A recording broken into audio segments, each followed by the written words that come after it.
O Senhor esteja convosco. Ele está no meio de nós. Proclamação do Evangelho de Jesus Cristo segundo Marcos. Glória a vós, Senhor.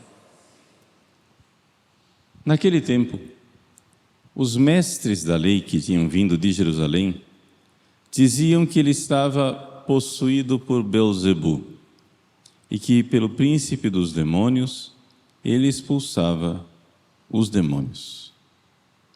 Então Jesus os chamou e falou-lhes em parábolas. Como é que Satanás pode expulsar Satanás?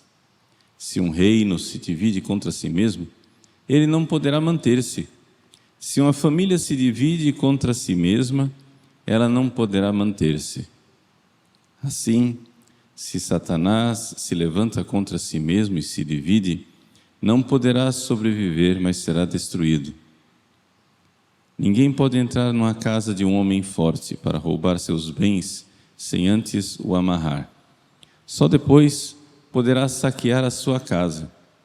Em verdade vos digo, tudo será perdoado aos homens, tanto os pecados como qualquer blasfêmia que tiverem dito. Mas quem blasfemar contra o Espírito Santo nunca será perdoado. Será culpado de um pecado eterno. Jesus falou isso porque diziam: ele está possuído por um espírito mau. Palavra da salvação.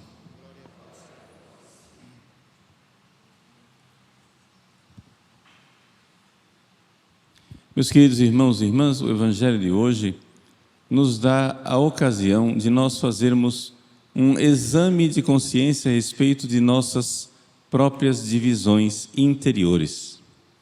Jesus, falando de Satanás e do seu reino, diz que um reino dividido contra si mesmo não pode subsistir. Ele diz que uma casa dividida sobre si mesma não pode subsistir.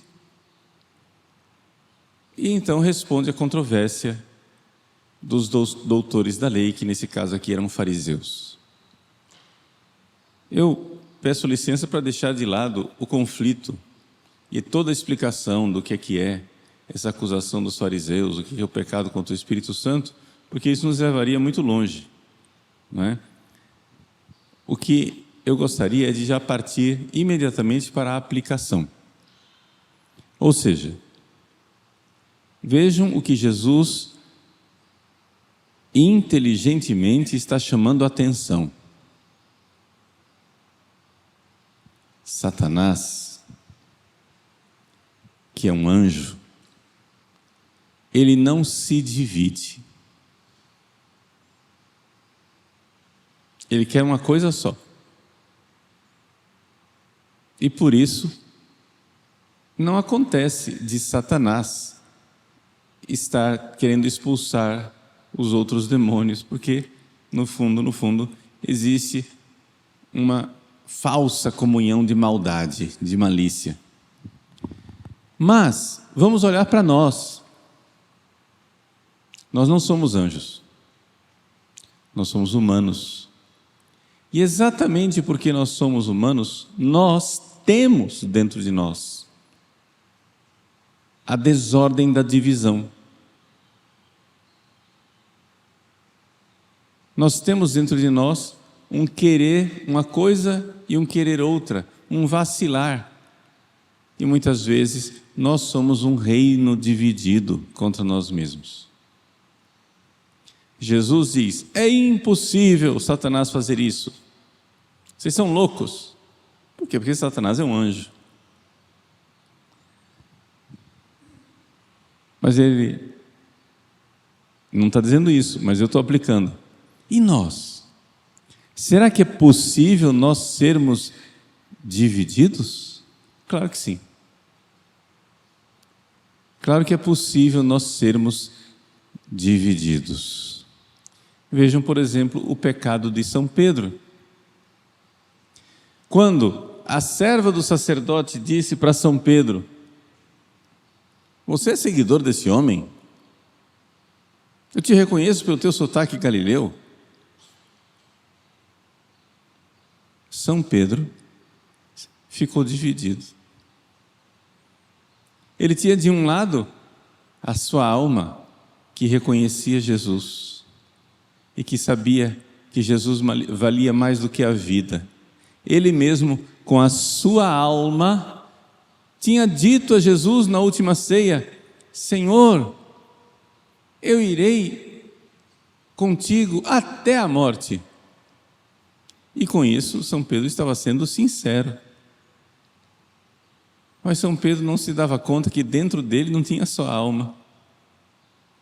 Tinha também a sua fraqueza e os seus instintos físicos. O seu impulso de autopreservação, de sobrevivência, que diante de uma acusação e de um perigo de morte, salve-se quem puder, socorro. Então, vejam, quem era São Pedro diante da serva do sumo sacerdote? Era um reino dividido. E grande foi a sua ruína. Por quê? Porque ele não era um só pedaço. Ele era um reino dividido contra si mesmo. É essa a realidade que o demônio mais aproveita. Nós, católicos, nós algumas vezes somos o reino dividido, quando não somos totalmente evangelizados e organizados por dentro numa coisa maravilhosa chamada santidade, virtude. É a distinção que Santo Tomás de Aquino faz entre o temperante e o virtuoso, né? Perdão, o continente e o virtuoso. O continente, a pessoa que está se contendo, ela sabe o que é a verdade. São Pedro sabe, Jesus vale a pena, Jesus é isso mesmo. Ela quer a verdade. Ele vai lá na última ceia e diz: Jesus, eu quero.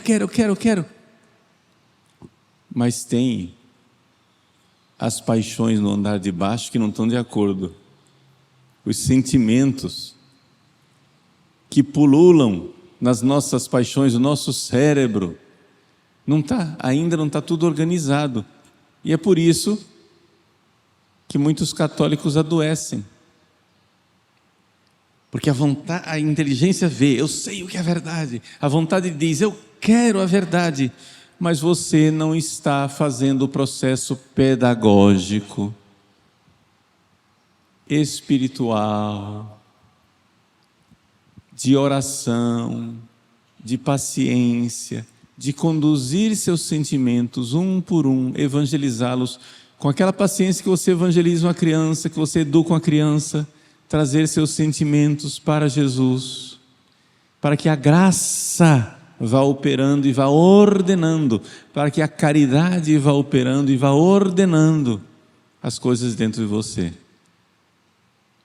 De tal forma que quando aparece a empregada do sumo sacerdote, as suas paixões, embora deem uns pulos dentro de você, elas já estão submetidas. E você diga, sim, eu sou o seguidor dele. Não somente sou o seguidor dele, eu daria a minha vida por ele. Isso é um santo. São Pedro, a essa altura, ainda não era santo. São Pedro, a essa altura, ainda era um reino dividido contra si. Mas existe uma outra possibilidade. E a outra possibilidade é que nós não estejamos divididos. Nós sejamos um reino pacificado no mal. A pessoa vê como os fariseus. Eles veem que Jesus vem de Deus. Mas com a sua vontade dizem, não quero aceitá-lo. E com toda a fúria de suas paixões, vão contra Jesus e querem matá-lo. Aqui, o ser humano se assemelha a um demônio. Por quê? Porque não é um reino dividido. Está inteirinho, na maldade. E essa pessoa que está inteirinha na maldade, esta Se continuar desse jeito, não será perdoada. Esta, se morrer desse jeito, será, sim, culpada de um pecado eterno. Então, aqui os fariseus se demonstram, de certa maneira, assimiláveis aos demônios, semelhantes a eles. Os fariseus se demonstram maldosos, a tal ponto que eles não têm essa fraqueza que muitos católicos têm, que querem Jesus, mas não querem pagar o preço, querem Jesus, mas não querem pagar o preço, quero, mas não quero, quero, mas não quero, reino dividido. Mas eles têm essa unidade da malícia, como o demônio.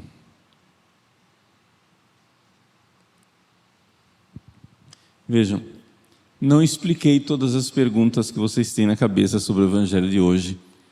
A finalidade aqui não era dar aula sobre isso.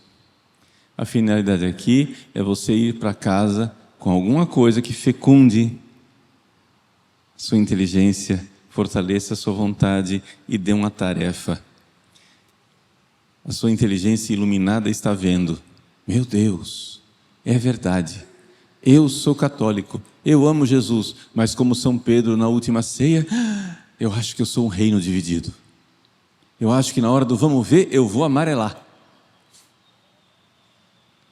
Porque a inteligência vê Jesus, a vontade quer Jesus, mas embaixo as paixões dizem: socorro, não quero, socorro, me tira daqui, socorro. Então vamos lá. Primeiro passo para a cura é ter consciência de qual é a minha doença. Então você chegar e enxergar: opa, primeira conclusão, se você está vendo isso dentro de você, você não é de confiança. Não fique, cheio de confiança. O pessoal do YouTube vai estranhar a linguagem, mas é uma linguagem cuiabana. Não fique infruído. A criança infruída é aquela criança que, metida a besta, está lá andando de bicicleta e diz: veja, mamãe, eu não consigo andar sem a mão no guidão. Pá, no chão. Foi levado por uma influência, por isso a palavra infruído, em que a pessoa vaidosamente acha que é uma coisa que não é.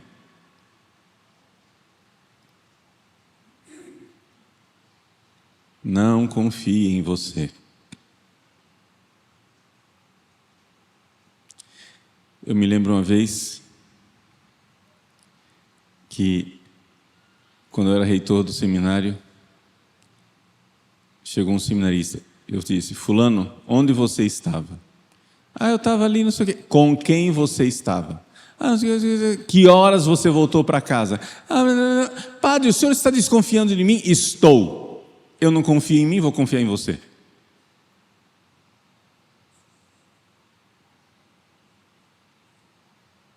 Ou seja, quando você vê, eu era padre jovem quando eu fui reitor do seminário. Eu não tinha 30 anos ainda.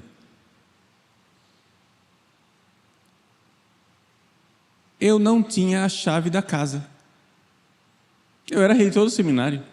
Eu podia ter a chave da casa, mas eu não tinha a chave da casa. Por quê? Porque eu sabia que eu tinha que me organizar, me disciplinar para chegar em casa cedo. Porque a minha tendência de perder o horário, etc e tal. Então, para não confiar em mim, que eu iria estar em casa cedo, todos os dias, para dormir na hora certa, eu não tinha a chave da casa, porque eu sabia que a casa se fechava a tal hora. Pá! Então, se eu chegasse tarde, eu tinha que bater na janela de um seminarista para ele abrir a porta para mim. E isso ia ser muito incômodo, Então eu não tinha a chave da casa.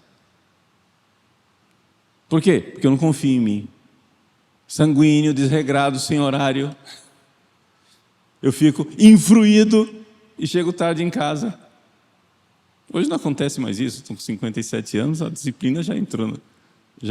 Mas naquela época eu era jovem, eu precisava de disciplina, eu precisava dos seminaristas me fiscalizando. Eu era o reitor. Eu era, aspas, o dono da casa.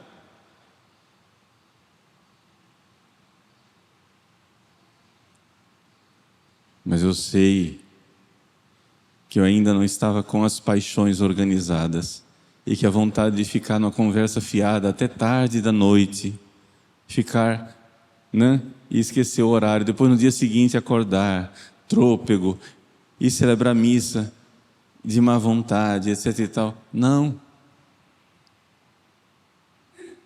posso confiar em mim. Então eu tenho que fazer armadilhas para impedir que eu faça a coisa. Então saiam desta presunção besta de achar, não, imagina se eu vou fazer isso. Como imagina? Como imagina? Vê se enxerga. Em muitas coisas e muitos aspectos, você é, sim senhor, é, sim senhora, um reino dividido. Então, seja um bom pai para você, seja uma boa mãe para você. O que é que você faria com aquele seu filho infruído? Aquele seu filho que tem, uma presunção vaidosa de dizer, não, isso não vai acontecer. Olha, menino, você vai bater o carro. Não, isso não vai acontecer. Olha, você não atravessa a rua desse jeito, você vai morrer atropelado. Não, isso não vai acontecer. Olha, não brinca com fogo que você se queima. Não, isso não vai acontecer. Até que acontece, né?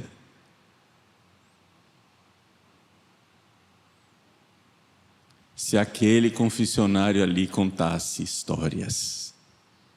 Ainda bem que madeira é surda e não ouve nada. E se ouvisse, não teria inteligência para ter memória e guardar as coisas.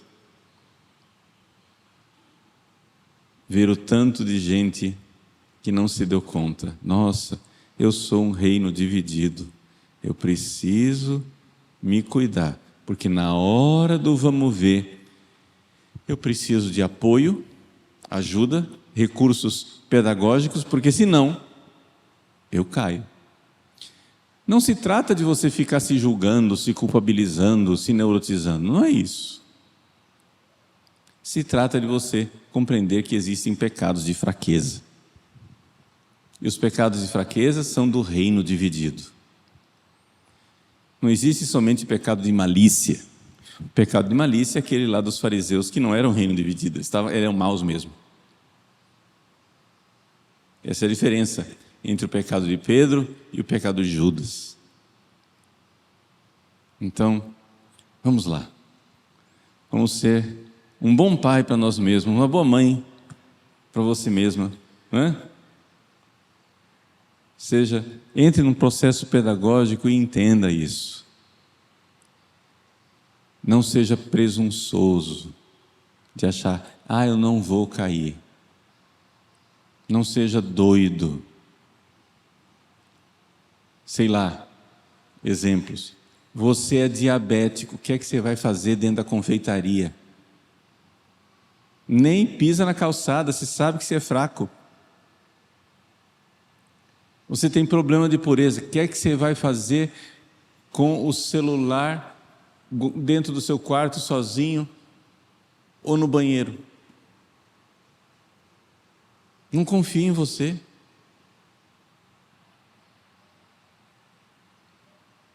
Você sabe que você tem uma fraqueza. Você tem tendência para o alcoolismo. O que é que você quer sentar na mesa do bar com seus amigos, mas larga a mão desses amigos e faz outros. Você está vendo sua fraqueza. É aquilo que Jesus disse. Esses desapegos são dolorosos, por isso Jesus disse: se tua mão te leva a pecar, arranca. Se teu olho te leva a pecar, arranca. Você precisa arrancar esses apegos. Para quê? Para que na hora da divisão você não esteja lá na ocasião do pecado. Ah, mas custa. Pois é. Porque é arraigado como um olho, para arrancar dói. É arraigado como uma mão, para arrancar dói. Mas você pode dar os passos serenamente, não como um padrasto, uma madrasta cruel, mas como um bom pai, uma boa mãe, com um jeitinho, vai educando as crianças, né? As crianças aí do andar de baixo, ou seja, as paixões, vai educando e vai conduzindo para que o Espírito Santo faça de nós os santos que Ele quer que nós sejamos.